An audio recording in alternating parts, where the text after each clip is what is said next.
Honestly, welcome back to our brand new career mode season. This is season 2, I'm going to call it, because we feel like 100 episodes. One way to do it, let's do it differently for the next 100. Now, before we kick things off today, I want to bring you all up to speed with everything that we have done so far in our career mode and all of the things that we plan to achieve before we finish our career. So, I've created this very handy checklist right here so we can tick off all of the things that we have done and all of the things that we are yet to do. So basically, our main priorities here are, of course, to get test series wins, both home and away. We've got a home Ashes win, we've got a New Zealand series win, we've got a Pakistan series win, and we've got a Pakistan away series win. We're currently facing Sri Lanka away. So hopefully we'll be able to knock that off. We've got some World Cups we want to win. The captaincy for the T20 side we want to get to as well. And we want to win the IPL, the 100, and the Big Bash. I feel like we've won the Big Bash, so maybe we can tick that off. I'm not sure. And then as for our career runs and wickets, we've got those there as well. But as for this, we are going to kick off our new era in Game 2 of Australia against Sri Lanka. Now, I'm actually going to make some bold moves in this career now because I feel like we need to have the next generation of players come through and play for our side. Nathan Lyon out, Adam Zampa in. That's a huge change. David Warner out, and you know who's going to come to the top of the order? I feel like Alex Carey comes to the top of the order to bat with Will Pucovski, another sort of attacking batsman, and he's not going to be the keeper. We're still going to stick with Josh Inglis as the keeper. As for the other bowlers, Cummins, Stark, Hazelwood. One of them is going to go. It's not going to be Pat Cummins, but I think it is going to be Josh Hazelwood coming out. And coming into the side will be Jai Richardson. So as Steve Smith, Marnus Labuschagne and Pat Cummins lead the new generation of Australian talent, this will be your starting 11.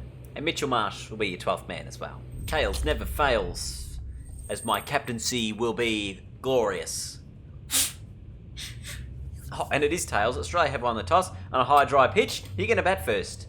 Every day of the week. So Carey, Pucovski, what will they do at the top of the order? Alex Carey, 74 on his opening debut. That is a cracking start. And Australia in a nice, handy spot here.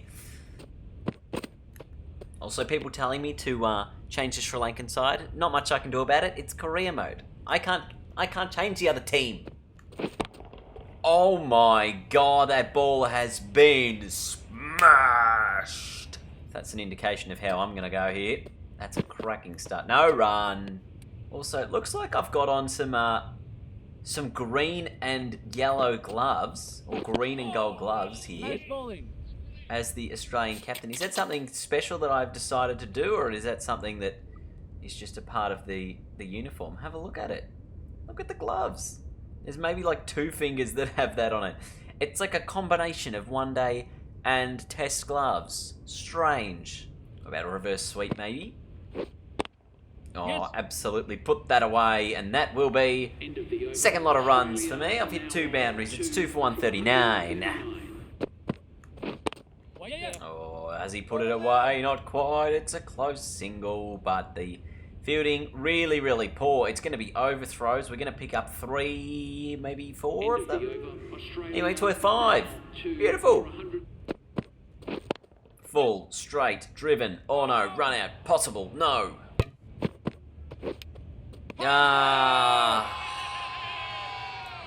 Departing for just 14 runs. Was just really unable here to get any sort of contact on the bat, and we will go for 14. It's 3 for 147. Inglis and Smith doing a cracking job here. Richardson and Zampa did not a lot.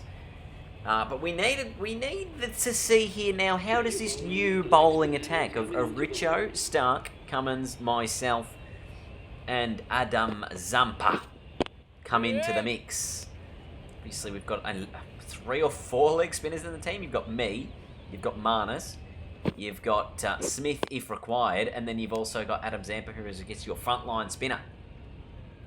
Would have obviously preferred to have picked Schwepson, if possible, but he's not in the squad of what I can choose from, everyone. Look, I think I'm only going to bowl the one over here, and then just see what I can mix and match with my other bowlers to see what we can come up with. It's 2 for 36. That's Zampa, Richardson, Labuschagne. This is why Australia doesn't need a second spinner in these in this squad, because you've got me, you've got Labuschagne, you've got Zampa, and you've got Smith. So that's why we don't really require a secondary spinner in these conditions. As I said, we've got so many of them already.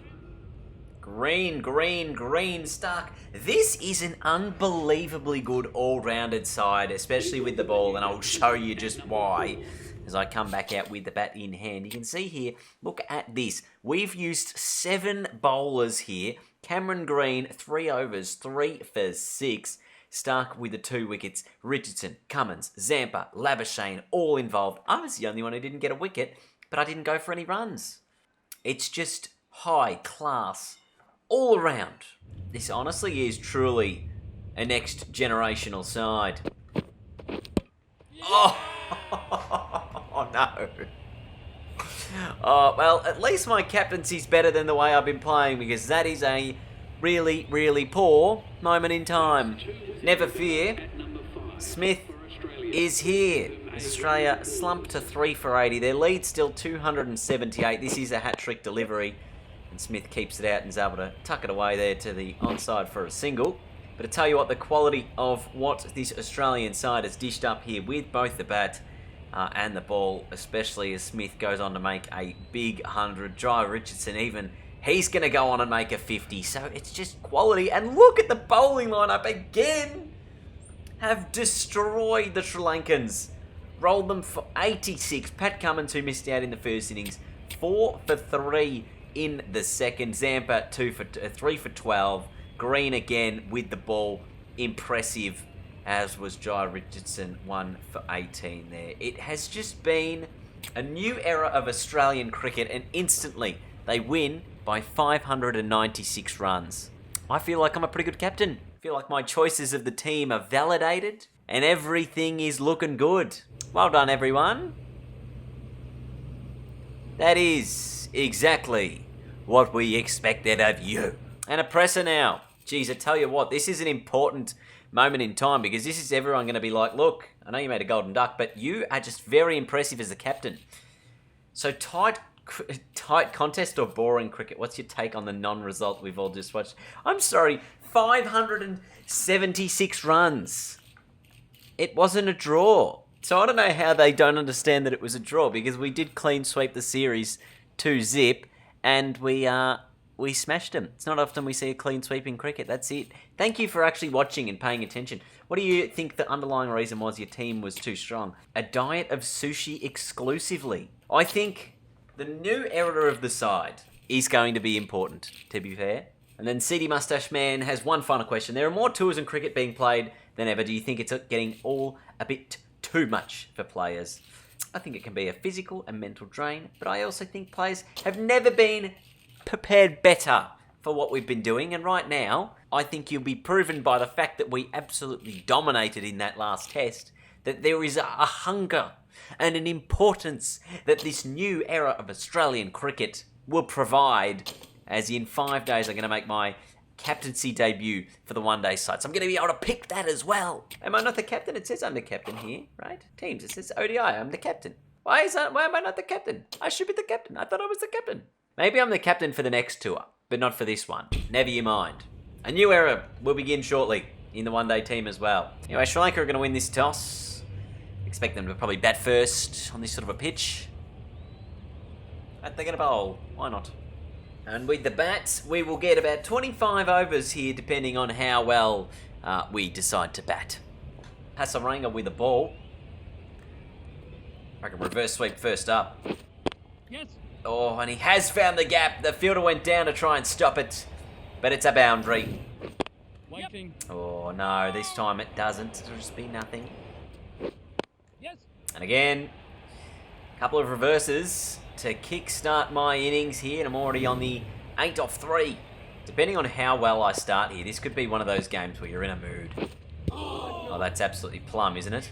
Oh, maybe it's going down leg side. Surprised they didn't, what's the word? Appeal. Yeah. Oh, beats the cover fielder. Just to his right-hand side for a single. Oh, there's a lot of gaps on the onside. Guess that explains why he bowls it on the offside. Yeah. Gee, there really was no logical way to have played that shot with any sort of success, but it has found the boundary. So they generally say you can double your score about the 32nd over. Like whatever you've got there, you can double your score. At the moment, after 31.3, we're on 142. So that means we'll be looking for around about, what, 300? Yep. And I think sometimes they can even say you can do it after the 35th over, just depending on, I guess, how many wickets you have left in the shed.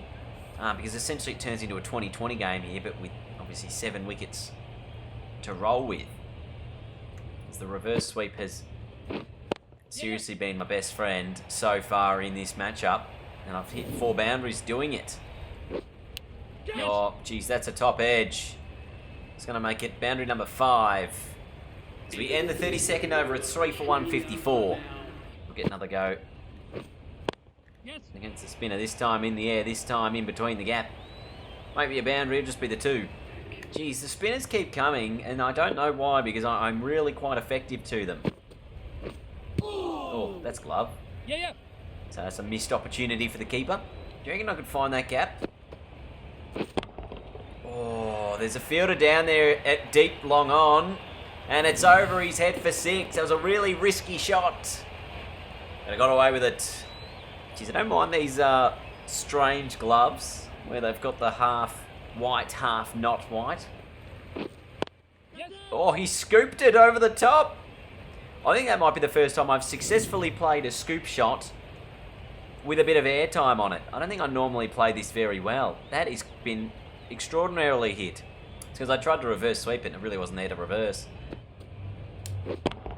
And a cracking shot through the covers to finish the over. 14 from it, 3 for 177. So there's probably been about 10 and over for the last 3 overs here. I want to have a look and just see if that is the case. What do we want to look at? Manhattan here. 13, 6, 3, and 14. 2 of the last 4 overs, expensive.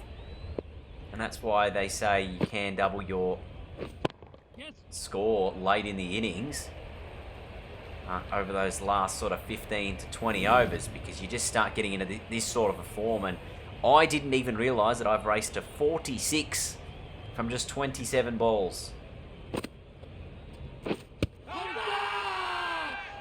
I'm so confused. What happened here?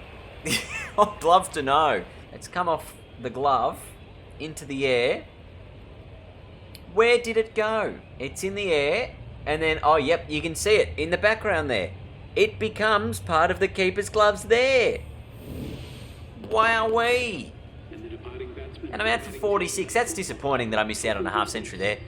I thought that was a pretty good innings. So it hits me on the glove, it goes in the air, and then all of a sudden, there it is. That's some black magic wizardry right there. Australia make 250, and I won't be bowling here. Actually, I will be, because I can't choose when to bowl. This is just poor captaincy, Bancroft. Honestly, why give me the ball 5 overs in? Oh, this should be out. Man underneath it. Takes the catch. Suppose the captaincy's not too bad if I'm taking wickets in my second delivery. It's good stuff from the Australians. Just sat the ball there. He came down the pitch, hit it straight down the throat of Adam Zampa. And it's 2 for 19. Oh, jeez. That was there. It was there. We almost had it. Oh, the target in the end is only 257. I thought it would have been much higher than that. In the air, should be out. I've got 2 for 2. Sri Lanka 3 for 22. Australia all over this game. He's just ballooned that into the air. Aaron Finch. Oh no, it was Glenn Maxwell with a nice catch. Just a bit shocked that De Silva was the one to come in that early. That's an outside edge. Gee, they wanted a single. Maxwell was all over it. Gee, so the power play is done. Sri Lanka are 3 for 26. They're now 3 for 34. 1 over later. If they're scoring hasn't been effective with the field out, or with the field in. It's going to be more effective with the field out. I don't think I'm going to change my field too much. Catch that. Pad first, maybe? Yelling at no one? Geez, it's quite an interesting scoreline here. I mean, Sri Lanka needs 7.3. That's a misfield. But as you look at the Australian batting card, they were all out for 256. After losing, 5 for 50 at the end there. So it's just... I mean, we could take 5 for 50 again, but they do need, 7 wickets, 7 runs and over to be able to get this total. It's still doable by anyone's imagination. I guess important maybe my little innings was. That could end up being the difference here, that 49 I hit. In the air. Fielder won't get to it, I reckon that's a boundary. 50 partnership for these two, okay. So they have been the catalyst game changers here as Mitchell Starc breaks it. Oh, he's come out, that fielder's there, and he takes the catch. The end of Asalanka. The ball just probably too far away from him. He got enough bat onto it, but it still was hit and struck well enough to go to the fielder. Had to just hang the bat out there because he came across and it was fairly wide, but Mitchell Starc with a nice catch. It's 7 for 129. You have a feeling this game is going to be over pretty quickly. Oh, that's the nice delivery. That's the one that should get through. Comes down. Nice catch. Is out. Who took that catch? Because that was brilliant. Would have been very hard to see. Stephen Smith came down the wicket. And Smith there in the slips. A quality pair of hands. It's 8 for 145. I'm on for maybe a cheeky 5-wicket haul. Too straight that. Alright, Marnus has moved under the hood. Oh, I reckon that's Plum. I reckon it's Plum. Oh, there was almost 2 simultaneous noises here. So this, if it doesn't hit the bat, is out. But it almost looked like it hit them both at the same time. It was so hard to tell. Oh, or was it turning too much? Surely not. Oh, is it going to give me umpire's call for hitting? Because look at it. It's a quality delivery. It looks very out as far as I'm concerned. The original decision, given not out. Pitching in line. Impact is in line. How is it missing the stumps, mate? Oh, fractionally. It looked like it should have hit though, didn't it? Oh, that is a remarkable call. I'll do it again. I was so close to my 5th. Oh, he's got it away. 4 for 24, my figures. It's gonna get me player of the game honours as Starc and Maxwell finish the job. Very disappointed that I could not secure the 5th wicket for myself. But 4 for 24, 46 runs as well from just 28 balls. The only one really who was able to bat with any sort of aggression. Jeez, it was disappointing that we couldn't get that 5th wicket. So I reckon, everyone, we're going to leave it there for today's video. Big performance as Test captain, bringing in the new era of Australian cricket. And then, of course, jumping into that ODI action where we are going to have to learn to be the support act. But I feel like we could do that. And we did a great job there. It was our first ODI, sort of as captain, but not as captain. So we're just building into the role. Did a nice job. Thank you all for watching, and I will see you all later. Goodbye.